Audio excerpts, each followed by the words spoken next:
isang talata sa Biblia patungkol sa buhay mananampalataya o paglakad sa araw-araw bilang mga Kristiyano.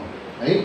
Ayun po, sa akin po ay ang Hebreo 12 o Kabalata 12, talatang 2. Bago ko po basahin yan, ang buhay mananampalataya po ay parang karera ng takbuhan. Pero alam niyo po ba yung karera ng takbuhan ay dalawang klase? Merong mabilisan, yung ika ay parang 100-meter dash, yung talagang ang pinakamalaga po doon ay manalo ka. Okay? Yung isa naman pong takbuhan ay ang tinatawag na marathon. Ito po ay hindi maiksi at hindi mabilis na takbuhan, kundi napakalayo, napakahabang takbuhan. Milya-milya po ang pagtakbo dito, at ang pinakamahalaga po dito ay ang matapos yung takbuhin. No? Sa iba po, pag talagang ibig sabihin talagang nandiyan ka na yan sa larangan na yan, matagal ka na, lagi ka na sumasali sa mga marathon, importante na rin sa iyo na siyempre makapanalo ka. At gayon din sa iba naman, importante na yung sarili nila, matalo nila yung oras nila. Halimbawa, 5 kilometro, tinakbo mo ng ganito kahabang oras, natapos mo. Gusto mo sa susunod na pagkakataon, pag tinakbo mo siya, mas mabilis ka na. Okay? Pero ang pinakamahalaga po sa marathon ay kung makasali ka, maging participant ka nito, ang pinakamahalaga po yan ay yung makatapos ka. Matapos mo yung takbuhin. Okay? At ang buhay mananampalataya po ay katulad din po ng pagtakbo sa marathon. Ang kailangan mo at ang dapat ay matapos mo ang takbuhin. Okay? Yung mga atleta po ng marathon, kinakailangan po nilang matinding preparasyon. Kinakailangan ng matinding disiplina sa sarili. Para tumibay at tumatag yung kanilang resistensya, na kayanin yung diretso-diretsong pagtakbo na sobrang haba. Okay? Gayon din po sa mananampalataya.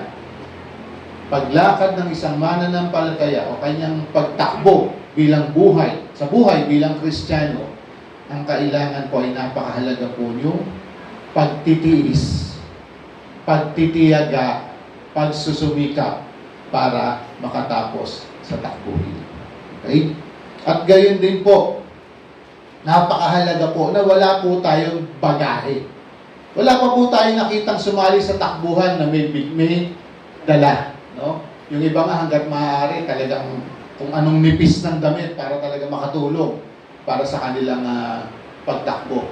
So sa madaling sabi, kung mananampalataya tayo, tatakbuhin natin yung buhay, o tatahakin natin yung landas ng buhay bilang mananampalataya, alisin natin yung mga bagahe. Okay? Na nagpapabigat sa ating paglakad o sa ating takbuhin bilang mananampalataya ng ating Panginoon Jesus. Okay? Ika nga no extra baggage. Okay? Sige po, babasahin ko po ang talata, Hebrews 12 verse 2. At pwede po ba tayong tumayo?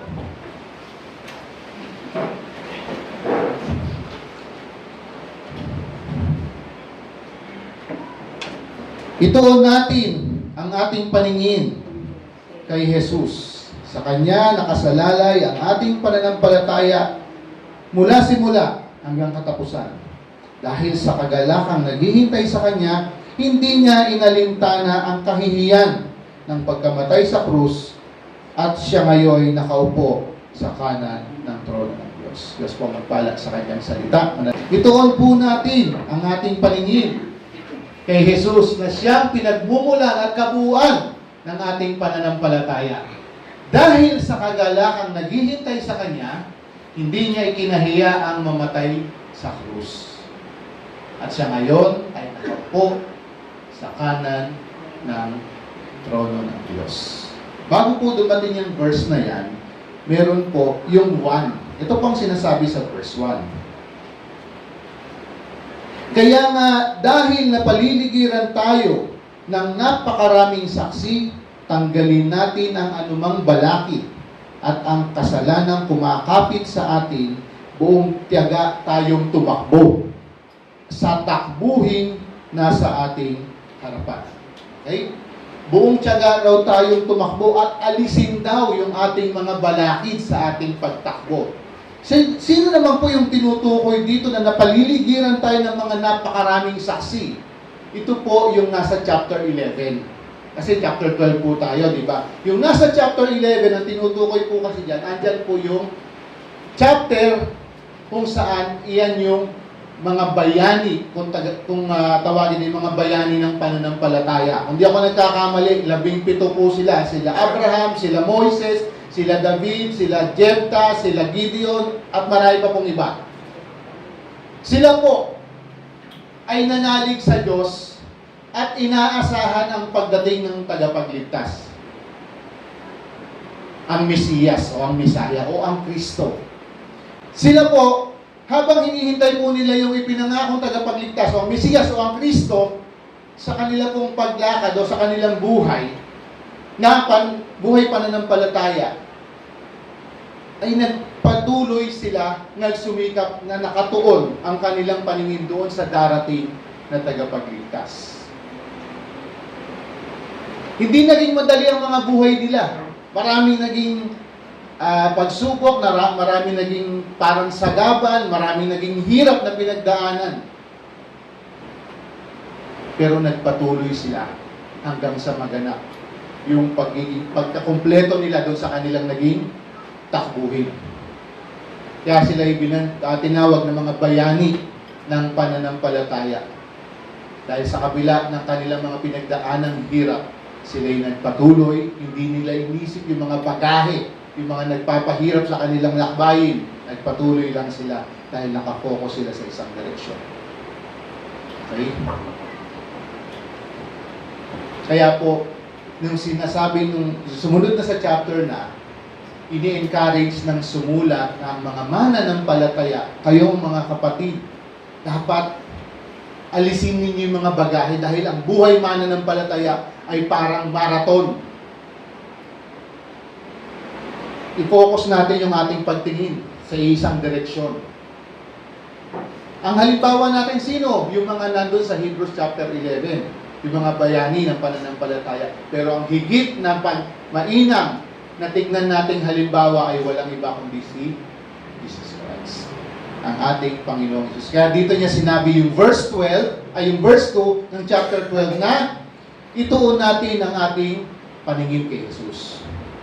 Na siyang pinagmulan at kabuuan ng ating pananampalataya dahil sa kagalakang naghihintay sa Kanya, hindi niya ikinahiya ang mamatay sa krus at siya ngayon nakaupo sa kanan ng Diyos. Okay? Una po, tignan natin, hihimayin po natin yan.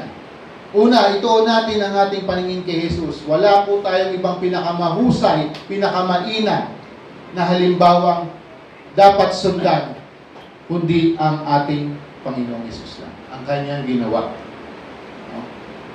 At gayon din, oo, halimbawa natin yung mga nasa Hebrews 11, pero ultimately, si Jesus Christ po ang dapat nating tignan. Kaya ang sinasabi ng sumulat, ituon ninyo ang inyong paningin kay Jesus. At the same time, siya yung ating inspiration, siya yung ating goal. Siya yung ating gabay sa ating pagtungo sa ating direksyon.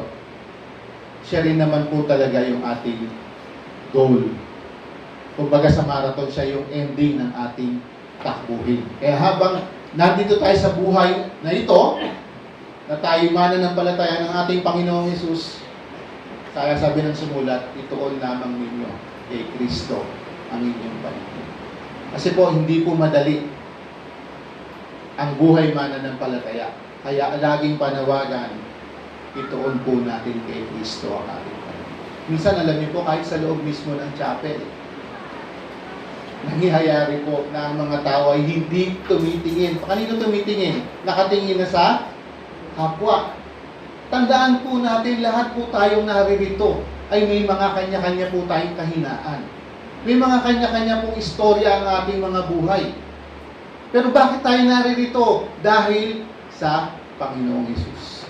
Kaya po, sa mga churches, simula pa po ng unang panahon hanggang sa kasalukuyang panahon, wala pong perfectong church. Iba't ibang personalidad yan, kaya huwag po nating tignan yung ating kapwa. Kasi kapag sa kanila ka tumingin, may masasabi ka. Tandaan po natin ang ugali ng tao. Kaya po ang sinasabi ng salita ng Diyos ay Kristo po natin ituon ang ating paningin. Okay? Pangalawa, siya ang pinagmulan at kabuuan ng ating pananampalataya. Siya yung originator. Siya yung object. Kanino tayo nananalig? Sa ating Panginoong Hesus. Sino siya? Siya ang ating tagapagligtas. Nananampalataya tayo dahil sa ating Panginoong Hesus. Sino tumutulong sa atin? Ang banal na Espiritu. Ang nagpakita sa atin ang ating kalagayan, ang nagpahayag sa atin ang kabutihan at pag-ibig ng Diyos, ang banal na Espiritu ng Diyos. Kaya po ang nagpasimula ng ating pananampalataya o yung nagpaumpisa kung bakit tayo nananampalataya ay walang iba kundi ang ating Panginoon. Siya ang pinagmumulan. At gayon din, yung pagiging o yung kabuuan, yung kaganapan o yung completion o yung perfection ng ating pananampalataya. Sabi ko nga kanina, sa ating takbuhin, siya yung ating goal. Siya yung finish line. Paano? Hindi nga po madali ang buhay Kristiyano. Marami po mga pagsubok. Mga nakaraang linggo, pinag-usapan natin ang buhay mananampalataya. Maraming pagsubok. Nakaraang linggo, ang daming pangit na nangyayari. Kay Jose, di ba, naging halimbawa natin. Pero, kahit na gano'n, kanino pa rin tayo titingin? Kay Kristo. Para makapag-patuloy. Alam niyo po, pag tumatakbo tayo o lumadaan tayo, di ba yung mga gilid ng mata natin may nakikita? Minsan, kapag nalingon ka, mawawala ka dun sa tamang direksyon. Parang yung tingin mo, nasasanga. Pero kaya nga po dapat focus lang kanino, walang iba, kundi sa ating Panginoong Hesus. Sabi dito sa sulat ni Pablo sa mga taga-Filipos, natitiyak kong ang mabuting gawang pinasimulan sa inyo ng Diyos ay kanyang lulubusin hanggang sa araw ng pagbabalik ni Kristo. Mahirap po ang buhay mananampalataya. Lagi ko po itong ididiin. Bakit mahirap ang buhay mananampalataya? Dahil nandito pa po tayo sa mundo. Sirang-sira na po ang mundo. Sirang-sira ang mga tao. Pasama ng pasama. Pero ang Diyos lamang, ang ating Panginoong Hesus, ang magsusustain sa atin. Magbibigay sa atin ng kakayanan para makapagpatuloy sa ating takbuhin. Marahil lang, hindi man po lahat tayo, marahil karamihan po sa atin, ay dumaan na sa mga pagsubok na halos igupo na tayo. Na halos mag-give up ka na halos sumuko ka na. Diba? Na maaaring, tanto ka na sa punto na ayoko na, Lord. Pero, siya pa rin ang kikilos para ikaw ay magpatuloy. Sa paanong paraan, ulitin ko, sa gabay at patnubay ng banal na Espiritu at gayon din sa mga katotohanan ng kanyang salita. Dahil alam niyo po, ang scriptures, ang mga katotohanan po nito, ang nagbibigay ng kaaliwan sa atin. Ito po ang ating comfort. Love letter po ng Diyos sa atin na iniwan niya. Hindi man niya na po tayo kinakausap katulad ng mga unang panahon, pero nandito po ang kanyang mga salita na patuloy, nagagabay at papatnubay sa atin hanggang sa mga susunod na henerasyon. Okay? Next, dahil sa kagalakang naghihintay sa Kanya, hindi niya ikinahiya ang mamatay sa krus. So, saan po nakafocus si Jesus Christ? Kasi siya ang halimbawa natin, di ba? Saan siya nakafocus? Doon sa kagalakang naghihintay sa Kanya. Alam niyo yung kagalakan na naghihintay sa Panginoong Hesus? Binigay niya ang kanyang buhay. Namatay siya sa krus, inilibing. Ang kagalakan niya na siya'y muling babalik. O muling mabubuhay. Siya'y babalik sa Ama. Ang kanyang kaluwalhatian na iniwan niya nang siya'y nagkatawang tao, mababalik sa kanyang kaluwalhatian na ito. Ang sinabi sa John 17, sinabi niya sa Ama, nagawa ko ng pinagagawa mo sa akin. Hinihiling ngayon ng Panginoong Hesus na ibalik na ang kanyang kaluwalhatian na kanyang iniwan muna pansamantala para iligtas tayo, para bayaran yung ating mga kasalanan. Pero dahil nagawa niya na yung kagalakan na mayroon siya, na magbabalik siya sa kanyang kinalalagyan doon sa kanyang trono sa kalangitan. At isa pang kagalakan na tinitignan ng ating Panginoong Hesus ay ang mga tao na maliligtas dahil sa kanya. Ang mga sasampalataya, ang mga makikinabang ng kamatayan ng Panginoong Hesus, ang lahat ang tatanggap ng buhay na walang hanggan.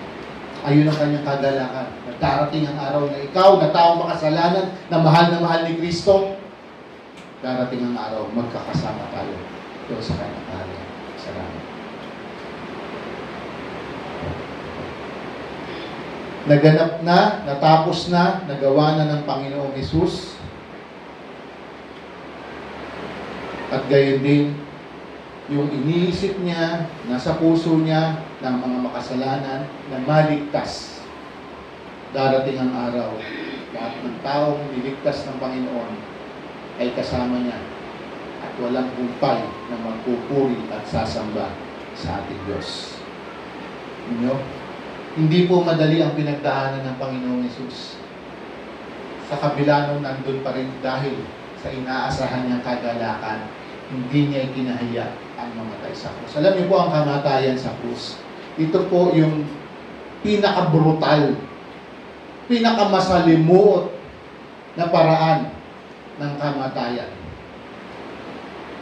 Yung kahihiyan, yung hirap na tinanggap ng Panginoong Hesus. Hindi niya na inisip yun. Inignore niya na lang yun. Bakit? Dahil sa kagalakan na naghihintay sa kanya. Sa kanyang muling pagbalik sa Ama, sa kaligtasan ng mga sasampalataya, kahit mahirap. Doon nag-pray pa nga siya sa Ama eh. Sabi niya. Yung sa Matthew 26, sabi, lumayo siya ng kaunti, Matthew 26:39, no? Lumayo siya ng kaunti. Ito yung nung nananalangin siya sa Garden of Gethsemane, yung bago siya dakpin, yung kasama ni Judas, nananalangin siya. Lumayo siya ng kaunti, nagpatira pa siya, at nanalangin, Ama ko, kung maaari po ilayo ninyo sa akin ang kopang ito ng paghihirap. Ngunit hindi po ang kalooban ko, kundi ang kalooban ninyo ang mangyari. Umapila ang Panginoong Hesus na kung maaari yung hirap na kanyang daranasin doon sa kanyang paghahandog ng kanyang buhay, na pwedeng huwag niya nang danasin. Pero sinasabi niyang higit kung ano ang kalooban ng Ama, yun ang maganap. Dahil bilang tao po, alam ng Panginoong Hesus yung hirap na kanyang pagdadaanan. Pero dahil siya'y nakatingin sa kagalakan na naghihintay sa kanya, hindi po na alis. Hindi niya iniwan yung kanyang objective, bakit siya nagkatawang tao, upang hanapin at iligtas ang mga naliligaw. Yan po ang layunin ng ating Panginoon. Kaya kahit na mahirap yung kanyang pinagdaanan, pinahiya siya, hinamak siya, inalipusta, dinuraan, sinuntok, sinipa, nilagyan ng koronang tinik, pinako, hubot-hubad na nakabilad sa initan, labis na kahihiyan ay kanyang tinanggap para kanino? Para sa atin. Para matubos tayo. Para maligtas tayo. Sabi nila, nung hinahamak po, si Jesus Christ nakapako sa krus, hinahamak siya ng mga tao sa Luke 23, 35, 37, and 39. Paulit-ulit. Ang mga tao na may nakatayo roon at nanonood, habang si Jesus ay kinukutya ng mga pinuno ng bayan, sinabi nila, iniligtas niya ang iba. Iligtas niya ngayon ang kanyang sarili kung siya nga ang Kristo na hinirang ng Diyos. Yung iba naman, kasabay ng ganitong panunuya, kung ikaw ang hari ng mga Hudyo, iligtas mo ang iyong sarili. Yung kanya namang katabing kriminal na nakapako din. Tinuya rin siya ng isa sa mga salaring nakapako sa tabi niya. Hindi ba ikaw ang Kristo? Iligtas mo ang iyong sarili. Pati na rin kami. So, habang nakabilad po, duguan, hubot-hubad, halos mamatay na po ang Panginoong Hesus. Itong mga panghahamak,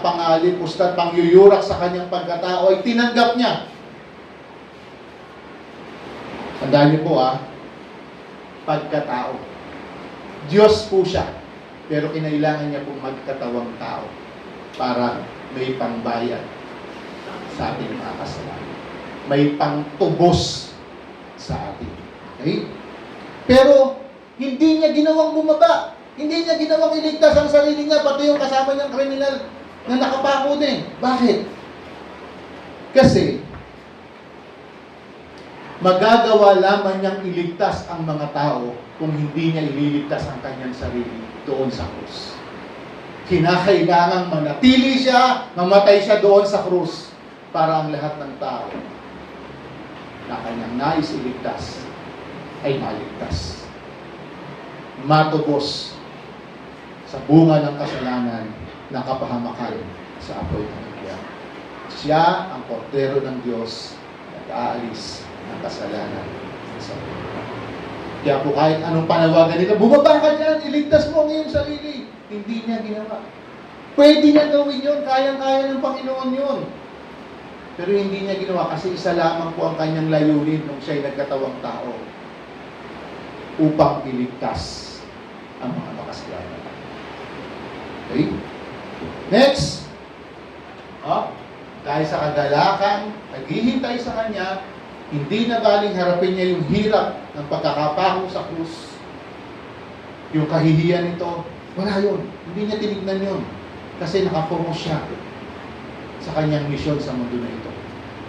Sa kagalakan na naghihintay sa kanya. Anong nangyari pagkatapos gawin lahat ito ng ating Panginoong Hesus? Nang ibinigay niya ang kanyang buhay, siya inilibing at siya ay muling nabuhay sa ikatlong araw. Pagkatapos ng mga araw na ipinakita niya ang kanyang sarili sa mga tao na siya'y muling nabuhay, siya'y bumalik sa langit, sa kanan ng Ama. At siya'y naupo sa kanyang trono bilang makapangyarihan ng Diyos. Anong ginagawa ngayon ng Panginoon? Wala pong nagsabi sa akin. Ang sinasabi lamang po namin ay ang sinasabi ng banal na kasulatan. Kaya po, nang ang Panginoong Hesus ay muli nang umakyat sa langit at umupo sa kanan ng Ama, ang kanyang ginagawa po ay ating tagapamagitan. Siya po ang ating lawyer doon sa Ama. At the same time, ang sinabi niya sa mga alagad, ipaghahanda ko kayo ng inyong matutuluyan kung nasaan ako. Babalik ako, isasama ko kayo kung saan ako naroon. So, ang ating Panginoong Hesus, He is the mediator between God and man. Siya yung siya yung ating tanging tagapamagitan sa Ama. Yun ang kanyang ginagawa ngayon at pine-prepare niya ang tutuluyan ang lahat ng sumampalataya sa ating Panginoong Hesus. Sabi dun sa ibang salin, ang mga mansyon na inihanda ng Diyos para sa lahat ng mga naligay Kristo. Yun po yung nilalaman ng isang talata na yan. Ngayon po, tingnan po natin itong susunod. Malinaw po ba yung picture? Okay. Gusto ko pong tignan niyo yan ng ilang saglit at tignan yung maigi sa inyong puso kung ano ang inyong nakikita. Hindi ko na kayo tatanungin kung ano ang inyong nakikita. Nasa sa inyo na lang po kung ano ang pagkatingin nila. By the way, ito po yung illustration lamang. Illustration na ginawa sa pag-aaral ng aklat ni Daniel. Dahil si Daniel po, dahil siya'y nanindigan sa Diyos, siya'y ipinatapon sa kulungan ng mga leon. Okay? Ang sabi kasi nung hari, walang mananalangin sa iba, sa akin lang kayo magpe-pray. Anong ginawa ni Daniel? Nagpatuloy siyang manalangin sa Diyos. Kaya siya ipinatapon sa kulungan ng mga leon. Kung tititigan po natin ito, anong ginawa ni Daniel? Nakatalikod siya sa problema. Hindi niya, pwede naman hanapin. Hindi naman sinasabing ito yung aktual na nangyari sa Bible, pero ito yung paglalarawan lamang. Dahil si Daniel po ay naragay sa sitwasyon na yan dahil siya nanindigan sa Panginoon. Pero sa kanyang pananatig, alam niyo gano'n siya katagal doon? Nagdamag siya nandun sa kulungan. Kasama niya mga gutom ng mga leon. Paglalarawan lang po yan. Alam niyo po kasi sa akin personal, kapag naiisip ko po itong larawan na ito po yung ginagamit ng Panginoon sa akin na ma-encourage ako sa mga pagkakataong gusto ko nang umayaw. Dahil bilang likod po ng Panginoon, maraming pagkakataon na parang gusto ko nang umayaw. Pero kapag naaalala ko to, hindi pwedeng umayaw. Ganyan din po sa atin. Tandaan po ninyo, ang buhay mananampalataya ay parang marathon. Kaya maraming bagahe, maraming pagsubok, maraming obstacles. Parang hindi katulad nung naisip natin karera, smooth lang, asphaltong maganda. Pagtakbo natin bilang mananampalataya, maraming pwedeng maging obstacles. No? Gusto kong tingnan ninyo dahil napakaganda po niya. Sa akin, ang naging impact nito ay malaki. Gusto ko rin po sana i-share sa inyo na maging impactful din sa buhay ninyo. Next slide. Okay. Sa kanyang pananatiling pagtingin sa Panginoon ni Daniel. Alam niyo po kasi pwede na siyang mamatay anytime. Pero siya'y nakafocus sa kanyang Diyos. Ano yun? Ito po gusto kong tignan na lang natin na pwede sa buhay natin. Sa ating pagtingin sa Diyos, sa ating pananatiling nakafocus kay Kristo, ang daming pangako sa kanyang mga salita na mapagkakatiwalaan natin na kanyang tutuparin. Di ba madalas natin ginagamit, hindi kita iwanan, hindi kita pababayaan. Madalas natin ginagamit yan. Ang nagtitiwala sa kanya ay hindi napapahiya. Ang lahat ng sumampalataya ay hindi mapapahamak, kundi may buhay na walang marami pa po.